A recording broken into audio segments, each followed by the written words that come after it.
Hello, everyone.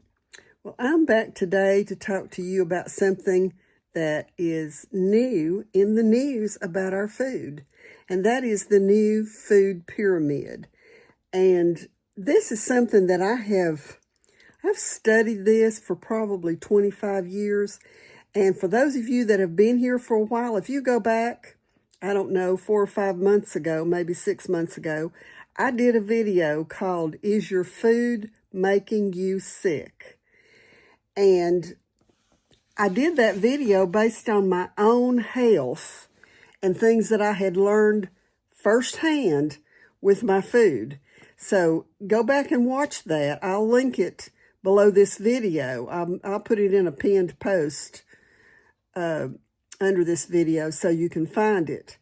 But the new food pyramid is exactly what I was saying back then. Now, I want to show you something here. I want to show you the original food pyramid if you've never heard of this. And then I want to show you the new one. Okay, so this is the old food pyramid. You can see this one comes from Encyclopedia Britannica from 2005. But if you look at this, you'll see at the top is where your smallest amount of food is supposed to come from. And at the very bottom is where your largest amount of food is supposed to come from.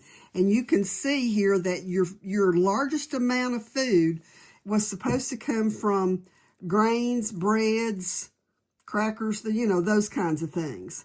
And then they put fruits and vegetables next to that, and then up above that is your meats, and then at the very top is your fats. So then I want to show you the next one. Okay, so this is the new food pyramid, and you can see on it, the grains are the very smallest thing you're supposed to eat.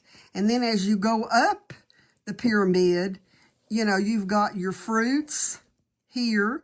You've got meats, dairy, your fats, your oils, things like that. And over here are your vegetables.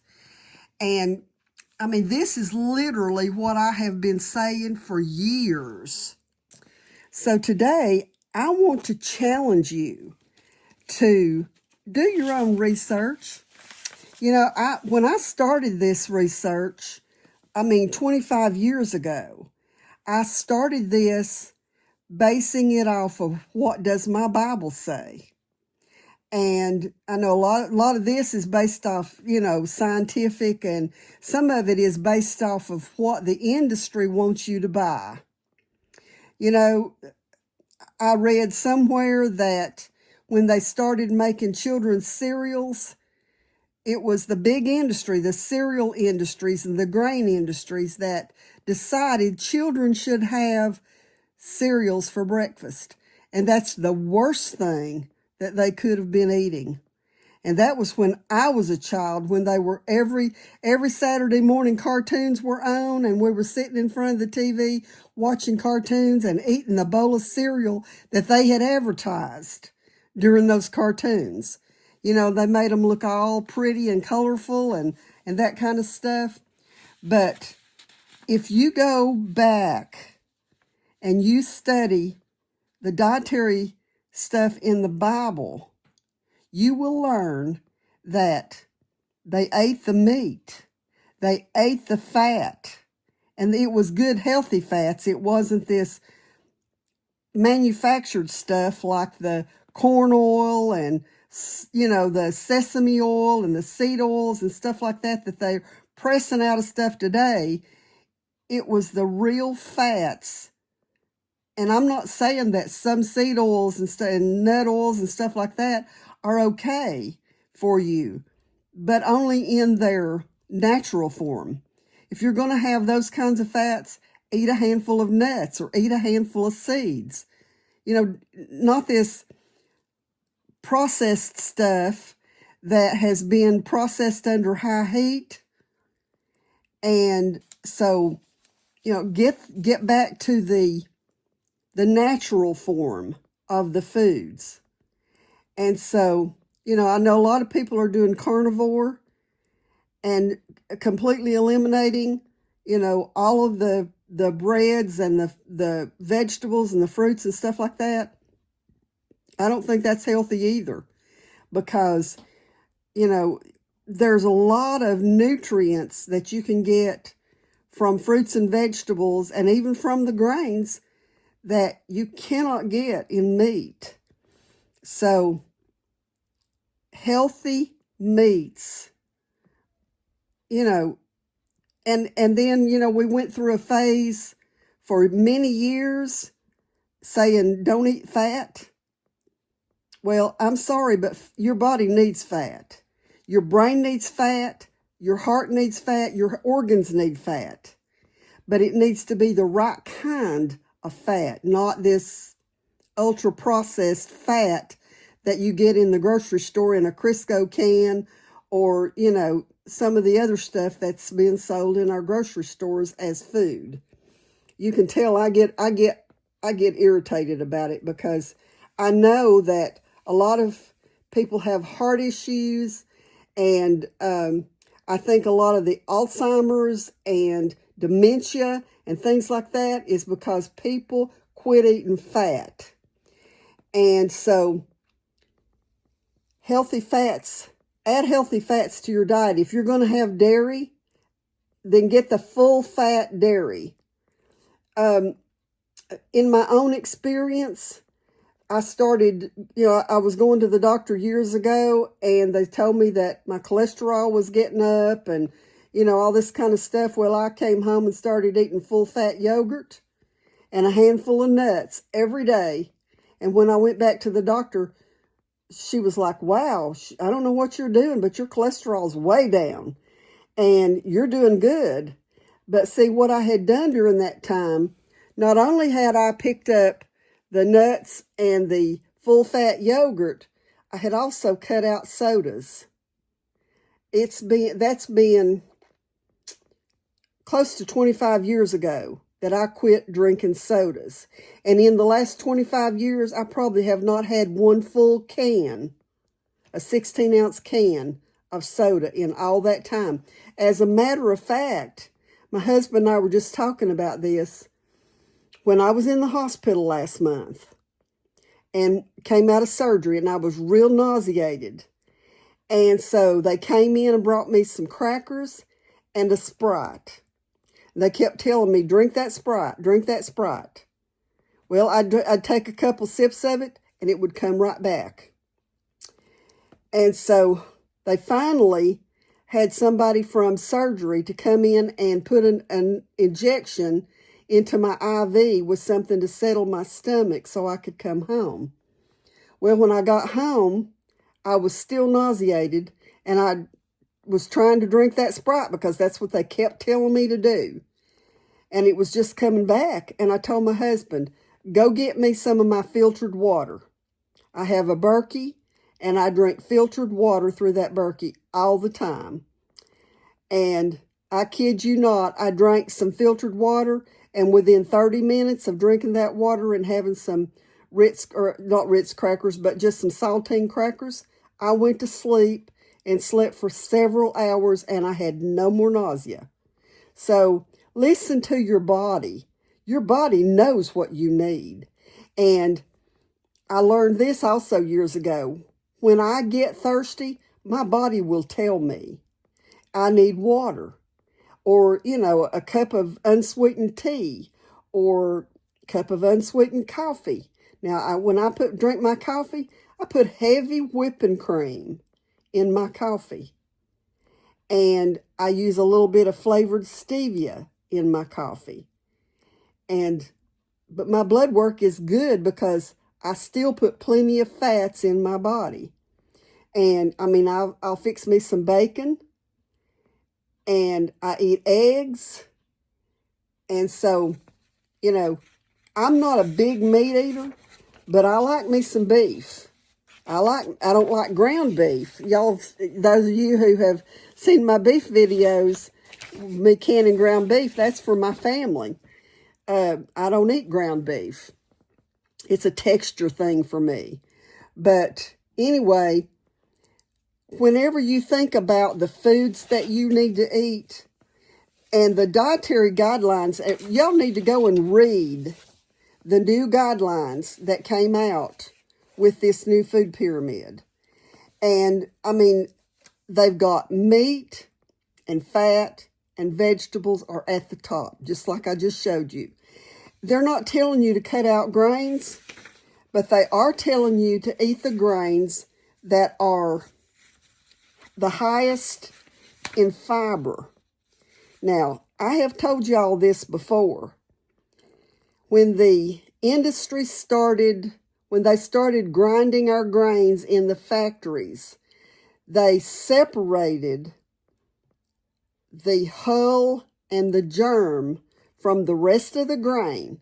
That hull and that germ gets separated and sent out to feed animals. Well, they're sending out to the animals exactly what we need in our bodies, because that's where all the nutrients are. That's where all the fiber is located, in that hull. That's why I started grinding my own grains. I don't always grind my own grains. I still buy some flour and things like that from the grocery store. Y'all have seen me use it. But I don't eat that much bread anymore either.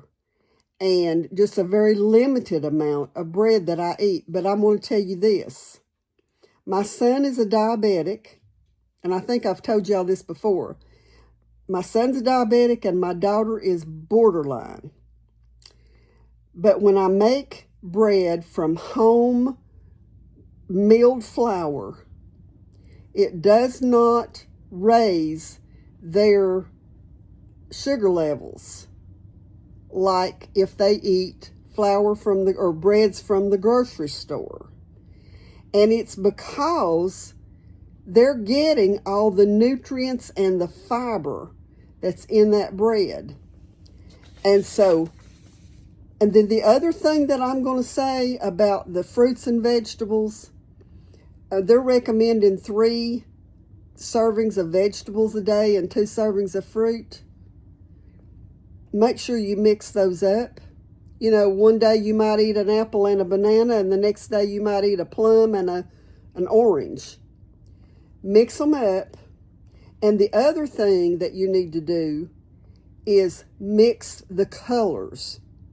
That is so important, because the colors of the fruits and vegetables that's where you're going to find the variation of nutrients in your diet. And also mix your meats. You know, some days we'll have beef, and some days we'll have pork, and some days we'll have, chicken or turkey. Mix them up. My grandson just killed a deer, and we made jerky a few days ago. And so, that's another layer. So I just wanted to stop in today and talk to you all about this and let you see that, use your body and your common sense. Don't depend on what the government is telling you.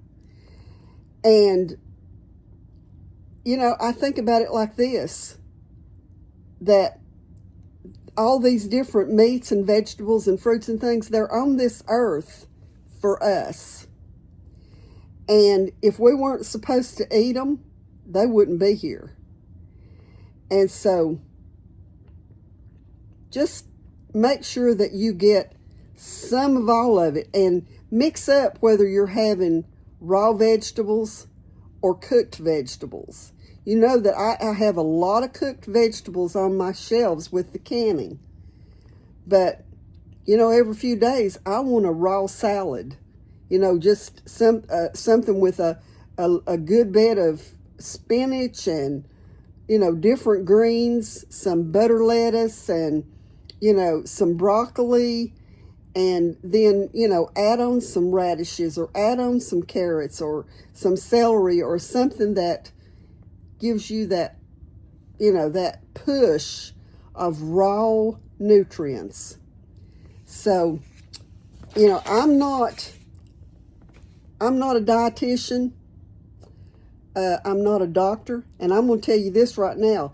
Doctors don't study nutrition. If they get 8 hours of nutrition in the whole time they're in medical school, I'd be surprised.